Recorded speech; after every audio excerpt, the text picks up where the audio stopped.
gentleman from North Carolina, Mr. Harris, for 5 minutes.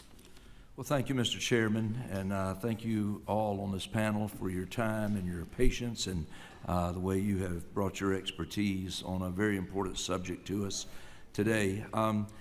Mr. Abbott, let me just start with you. The Office of Pesticide Programs was created to oversee the safe administration of pesticides in order to help farmers. But your testimony shows that it's failing to keep up with the demand. As a result, farmers are missing out on more affordable and effective products. And so in December, Mr. Abbott, Congress passed a law that asked for an independent audit of EPA processes and performance to make recommendations. And I just wanted to ask if you might have some insights or what you might expect that audit is going to find. It's a great question, Congressman. I'm not sure what it will find, but I do know what we've done. As registrants, we paid an additional 30%. That was what was agreed to, and we're not seeing that money for the backlogs that we continue to talk about here today. So I would assume that it will maybe see some inefficiencies and where they could possibly bolster different staffing, that there were, whether it's a reduction in staff, people retire, people leave. I mean, we just need to fix what's wrong. Gotcha.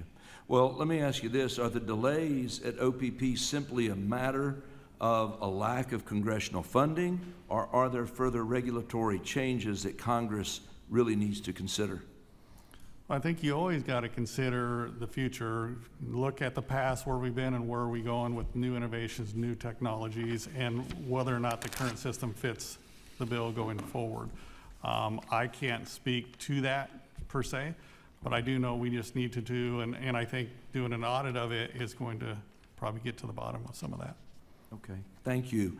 Dr. Wyatt, we often hear from producers the need for more tools in the toolbox. We've used that phrase several times here this morning as they face increasing pressures and the need to produce more with less.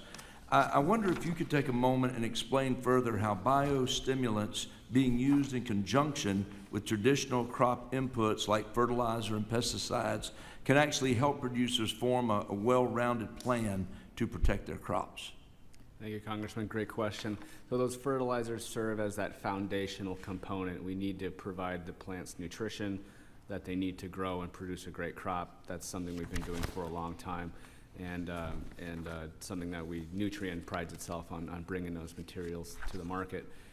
One thing we can do with biostimulants is add a new functional component where we can take a material, and biostimulants are a big tent with lots of ingredients and lots of modes of action of how they impact the soil or the plant, and we can add a new component to the fertilizer in a blend. We can put them together and make something completely new, completely innovative.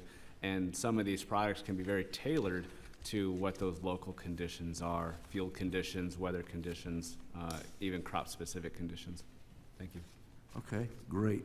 Mr. Cameron, given your experience producing both conventional and organic crops, I imagine you know the ins and outs of almost any type of crop production tool out there.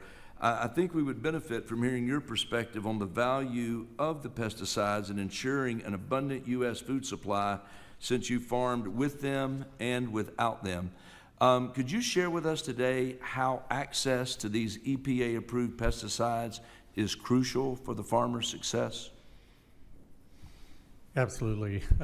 We know and we see with farming with very limited inputs in organic production that we run into disease issues, we run into pest issues, that we really have a difficult time controlling. We've lost crops due to insects and disease, which is why organic products or produce tends to be higher in price. There's more risk involved. And when we have conventional chemistry that we can use for crop protection, we have a better, back to the toolbox, we have better tools to be able to put specifically on for certain pests to control them and get our crop to where we end up with higher yields and many times better quality. Thank you. Thank you all again for being here today and for your expertise that you've shared. And Mr. Chairman, I yield back.